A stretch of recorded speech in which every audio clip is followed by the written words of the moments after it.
أهلا بكم أصدقائي في حلقة جديدة وأغنية جديدة.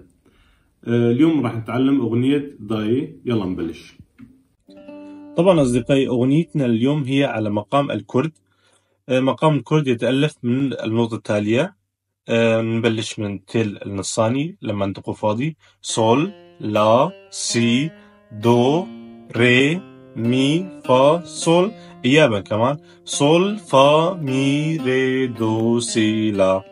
على هالسلم نبلش الأغنية تبلش من نقطة المي: مي فا مي، فا فا مي ري دو ري دو.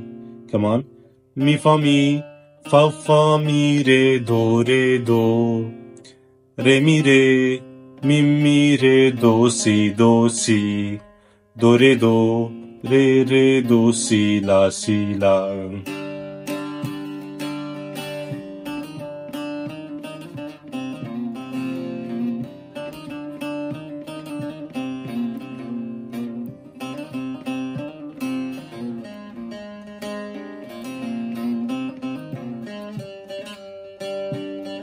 طبعا أصدقائي مثل ما معروض بالشاشة كاتبين نوتة كتابيا مشان تقدروا تحفظوها أو تراجعوها كمان.